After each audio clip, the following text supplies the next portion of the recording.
today marks Martin Luther King Jr. Day. The national holiday was declared in 1983.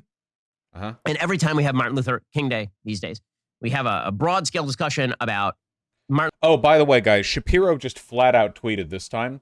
Shapiro flat out tweeted today that he disagrees with MLK. The conservatives are, I've said this before, the conservatives are just getting more and more open about the fact that they are like political enemies of MLK.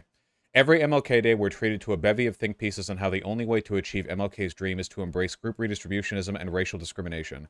This is the conservative way of saying reparations. MLK may have made such arguments in 1968, but that simply isn't the dream or the pathway we celebrate him for. So he's literally saying he would have been an enemy of MLK's political beliefs then and is still today. It's that simple. I've always said that the support for MLK from conservatives has been a virtue signal, that it's been completely disingenuous, but I feel like they're getting more honest about it. Yeah, Charlie, MLK was a mixed bag, Kirk. Martin Luther King Jr.'s association economically with sort of the communist left, which of course is not why there's a Martin Luther King Jr. Day. Look, I just want to look at the statue, okay? Just tell me about the statue. Luther King Jr. has no head. Coretta Scott King has no head. You just see arms that are kind of hugging each other, but you can't tell that they're arms from most of the angles. Here is what it looks like. When this was revealed, by the way, just the kind of gasp by the crowd, like, what in the world? So instead you have this giant, hideous monument in the center of Boston now. So that's exciting. Here's what it looked like. The embrace unveiled on Boston Common today, the statue honoring the life and legacy of Martin Luther King Jr. and his... Seriously, if nobody knew that this is what the statue was, they could have just, like, unveiled it, and people would have been like, dude, what is it? Like, no, you had... Hey, guys, just to let you know beforehand, this is an MLK statue, okay? This is them openly denouncing MLK. Oh, yeah, there we go. Pedro L. Gonzalez, what is your affiliation? Humble Magazine, I don't know, probably some, like, Catholic convert. MLK cheated on his wife with 40 women? 40 women?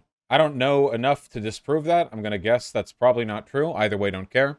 May have fathered a child with a mistress, was funded by communists, laughed as his friend raped a girl with the same King year, won the Nobel Peace Prize, inaugurated diversity, equity, inclusion, happy MLK Day. I'm gonna guess a conservative is being dishonest here. Don't really know, don't really care. Obviously, the actual point being made here is, like, we support racism, we dislike MLK, like, we'll go after him whatever we want. Isn't this guy a Nazi? From Pedro L. Gonzalez? Well, he's Hispanic, so yes, I'd say pretty much a guarantee that this guy's a Nazi. For some reason. Oh, this is the Nazi guy that she was friends with that started the Balenciaga drama? Oh, okay. Well, didn't start it, but yeah. Also, this is a cowboy. I think. Check his location. Hyperborea, Ohio. I don't know what that is. Is the joke Ohio or Hyperborea? Hyperborea, the land of sunshine and plenty beyond the northern wind from Greek mythology, home to the Hyperboreans, a race of giant. Okay, this is some, like, pseudo-Aryan Nazi origin story bullshit. Anyway, let's not get distracted. Nazi dog whistle? Okay. His wife, Can you pause that for a second? What the F is that? True. What in the world is that? True. So from one angle, you can actually see that it is arms, but from the first angle, it does not look like arms. From the first... Yeah, esoteric Nazism. They include beliefs in finding a mythical Hyperborea. Yeah, fascinating. Angle, it looks like Bizarro World garbage. What is happening right now? So obviously, the modern artists decided that they were going to have a message, and the message was... It literally always is Hispanics, isn't it? It's kind of wild, you know? It's actually insane. Literally every time you see somebody Nazi posting on Twitter and they have, like, more than 10K followers, every single time, they're called, like, you know, Rodriguez, you know, Domingo or some shit. It's like, okay. You're going to go inside of it, and you're going to walk around, and you're going to look up to the sky. Hispanics are heavily Catholic, which might explain it. Well, it has to do with Spanish colonization. Whiter people in Latin America are, like, the descendants of the rapists and slavers who came there. So, like, there's it's like they have a higher social impetus to distinguish themselves from the more brown indigenous descended people in their countries. Of course, what they don't seem to understand is that to actual white people north of the border, they all have Hispanic names. You know, your average American white supremacist is not going to hear a guy called Rodriguez and go, ah, okay, well, because he's the descendant of the Spaniards, that means that actually this is our Aryan brother, you know? How about statues that look like things, guys? How about that? Is it too much to ask? Like, this looks kind of like a butt to me. I don't know. This looks suggestive. I'm fine with a statue of Martin Luther King. It's a beautiful one over in Washington, D.C. I'm wondering why they decided to go for the headless statue of Martin Luther King as opposed. Oh yeah, I saw this when I went over to this is outside the National Mall, right? This one's super cool because he's judging you for being racist. I like that. See? He's like coming out of the wall. Like you're casually walking down in DC and in your head you think of like a joke that's a little racist but it's pretty funny and he just emerges from the stonework to stare at you. That's pretty good. Like that Homer Simpson meme? Yeah, except he only ever comes out, not leaves. Opposed to, you know, the one that had a head. And what happened here? Go back to the first angle for a second when they first unveil this thing. Because yeah, what is that? Doesn't it look suggestive to you guys? I don't know. I see hands and I see like long kind of like fleshy like it looks kind of suggestive. I don't know. It looks This right here. It looks like someone eating pussy. Oh, dude, it does. Yeah, like the hands are wrapping around to like the back of the thigh or like the ass and the head goes into dude, wait, literally like the head is just missing right here. But otherwise, yeah, oh shit, damn. This is the problem with abstract interpretations, okay? Dude, if you leave your statue up to interpretation, people are going to interpret a lot of shit, okay? A person is wrestling an anaconda. That's what I'm saying. Bizarre statue. Super weird. By the way, it is worth noting with regard to statues that it'll be about 20 years until the statue comes down. And the reason it will end up coming down is because it will turn out that they will do more review into Martin Luther King's personal life, which was really, really dicey. Dude, conservatives have been doing this for the past literal like 60 years, where they, in their head, in Ben Shapiro's head right now, he's just thinking like N-word, N-word, N-word, N-word, N-word. But because they can't come out and openly say, we hate MLK because he believed in racial equality, they have to go like, this guy sure had a dicey personal life, as though that hasn't been public knowledge for more than a half century, and as if it's relevant at all to the legacy of racial egalitarianism that people celebrate him for. People don't celebrate MLK because they're like, damn, this guy sure was a good husband. They celebrate him because he was a civil rights leader. Anyway, they've been doing this for ages. The idea that, like, the publicly available knowledge of MLK not being the greatest guy, like, interpersonally, is going to, like, cause some giant upset that causes them to take down the statue, absolutely delusional. They might take down the statue because it sucks, by the way. Oh, yeah, these are the same guys, by the way, who say that we should keep statues of Confederate leaders up for preserving our history. Oh, wait, having the statues up isn't about celebrating their character, it's about their history, you know? And then MLK statue comes up and they're like, this guy's character was pretty, yeah. No standards, they'll lie, they'll say anything, they're barely people, lizard people, etc., etc., conservatives are bad, blah, blah, let's go on. In terms of his treatment of women, and then there will be questions asked about whether there should be statues to Martin Luther King Jr. I mean, that is the standard, is it not? Well, in any case, every Martin Luther King Jr. Day, there is an attempt to basically suggest that Americans must accept the entirety of Martin Luther King's agenda. Okay, so yeah, now he's doing the thing where he's like, okay, so just to let you all know, like, I oppose MLK. Remember, MLK did not say, we need to pass the Civil Rights Act, then after that we're done, we're good. He talked about radical action to, including reparations, to bring about equality between black and white people, and conservatives have always been opposed to that, and thus they have always been opposed to his agenda. There has never been a point in time in American history since MLK's death that conservatives as a group have supported his agenda. In order to achieve what Martin Luther King Jr. wanted for America. Now, listen, just because we have a holiday celebrating the aspect of Martin Luther King Jr.'s legacy that we all agree with does not mean that we agree with the entirety of his legacy. Mm-hmm. This happens to be true with literally every monument, literally every day of the year. There are many things about George Washington's policy agenda that you and I might not agree with. Policy agenda. Yeah, dog. When I think of things to cancel or dislike Washington over, the first thing I think of is his policy agenda, and not, say, I don't know, Mount Vernon. Or the very full graveyard on its property. He was, in fact, a slaveholder. However... whoa! Sorry, pardon me for doubting Ben Shapiro here. My bad. His life is worth celebrating because of the things that we do agree with and we think are great and glorious. The same woke Ben Shapiro.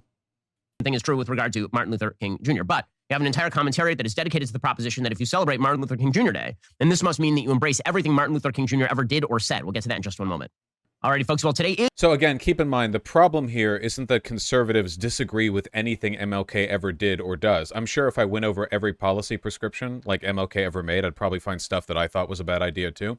The problem is they oppose all of it. They completely oppose the basic idea of racial equality. They may nitpick on specific elements of his agenda, but, you know, as a whole, like, they're opposed to anything which brings about that equality, meaning that, you know, it's not, you're not really, like, doing minor critiques. He's just, like, an enemy of your political agenda.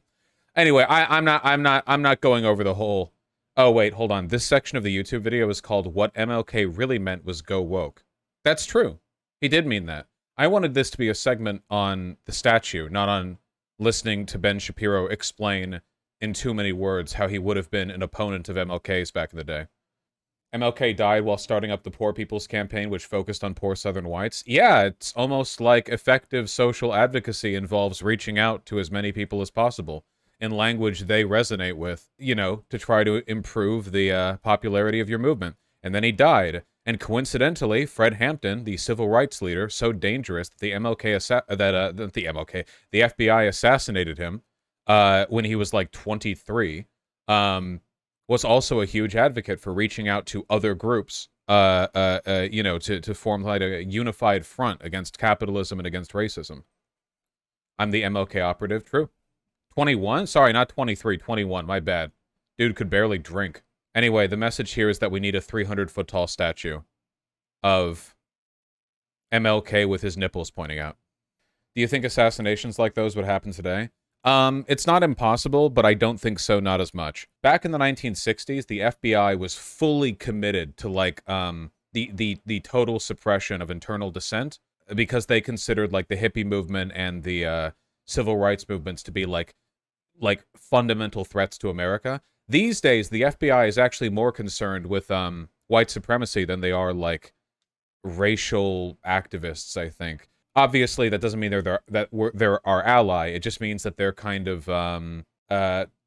their assessment of what really threatens American hegemony has shifted somewhat over the past 50 years. Not our ally. Yeah. Also, now if you want to discredit somebody, all you have to do is like well, now if the FBI wants to take somebody down, all they have to do is do what they did with Andrew Callahan, which is spend multiple years paying off dozens of women. And completely, like, fabricating events and text logs internally to construct the gigantic narrative so that one day, after he makes it big and gets an HBO documentary, they can finally cancel him, with the devastating effect of getting him offline for about 4 months, after which he will continue making content. Everyone will treat him as though he has completely reformed. I sense sarcasm? Why? What about the CIA? I don't even know what the CIA does these days, but they operate abroad. More so than domestically. I mean, they can do stuff in the country, but do people realize that when they do big public monuments of people that are of worth to, like, the public interest, you shouldn't do some insane abstract bullshit to prove how differently you see the world? Like, why can't you just make something that's, like, conventionally beautiful and understandable and appreciable? This is why my attitude on architecture has changed, okay? I feel like if you're putting up something that's going to be seen by everybody, you have a responsibility to make it like in like something you can engage with, right? Like, this is not your notebook to doodle on, okay? I've got to ask you. When I see this statue, I don't think of Martin Luther King Jr. I think of a pretentious artist. Something that was unveiled this week, and there's a monument called the Embrace that symbolizes a hug that your father and mother shared after he won the 1964 Nobel Peace Prize. It was unveiled in Boston just last week. There's been some controversy around it. Oh, yeah. What did you think when you saw it? What do you think of it? Well, first of all, to me, I was certainly moved by the overwhelmingness, the large. He's not going to shit talk it. He's not going to like sit here and aggravate stuff or whatever. The guy's name, the sculptor's name is Martin Dewey. This guy.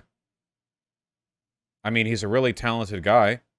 Clearly, he's capable of sculpting stuff. Like, look at that. That's pretty good. Looks good. So, yeah, why the arms? capacity of this sculpture. And one of the things our daughter said was, look, it represents love 360. Coming from a 14-year-old's perspective. Okay, let me put it this way.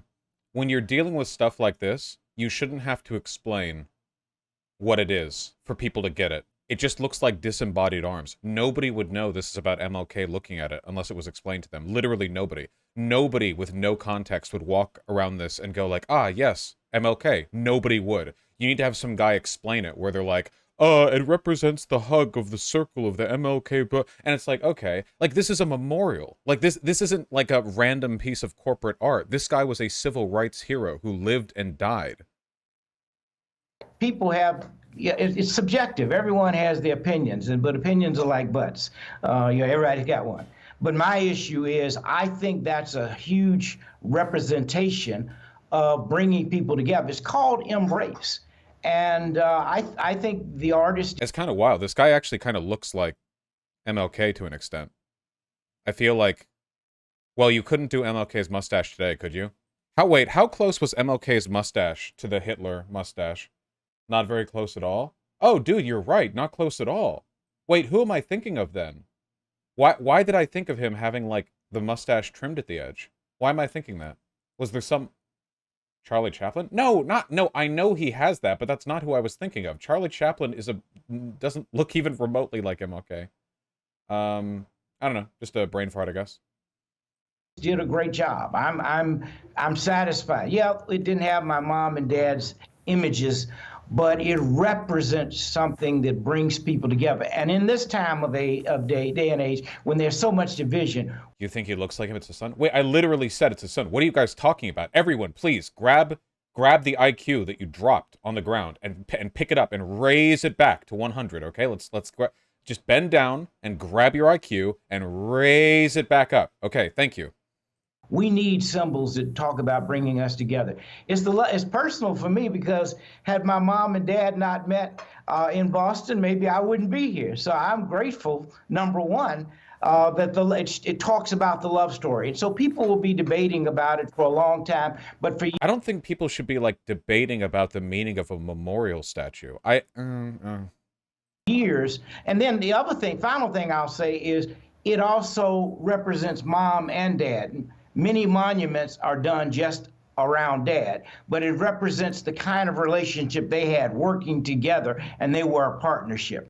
This might come across as a rather aggressive opinion of mine, but I genuinely feel like, in a lot of ways, the Soviet Union had this down pat when it came to, like, sculptures and stuff. I think it's okay to do a sculpture where it's just like, dude, it's a giant stone dude, and it's cool. I think that's okay. I feel like when you walk around, like, American cities, and you see big statues, first, if you're looking at an American statue, you're either looking at a Confederate memorial or you're looking at like abstract corporate art, okay? And I think that's bullshit, you know? If you wanted to do a memorial, man, like, I don't know, is it like a bit cheesy? Also, this is like 5 trillion feet tall, so we don't have to go this far, okay? Look at those people down there, okay? It doesn't have to be quite this big, okay? The Soviets really outdid themselves with this one, okay? However, I just feel like if you want to do a memorial to MLK, just make a 50-foot tall stone MLK, like looking wistfully into the distance with his arm clasped around his chest. Like, I don't know. I think that's okay. It's like, it's a memorial. It doesn't have to be like groundbreaking art. The purpose is not to like challenge your expectations. The purpose is to celebrate the legacy of a powerful and influential figure, you know? It doesn't have to, it's not it's not abstract. You're not meant to like go there and like ponder, well, is it really MLK? Yes, it is MLK. Shut up.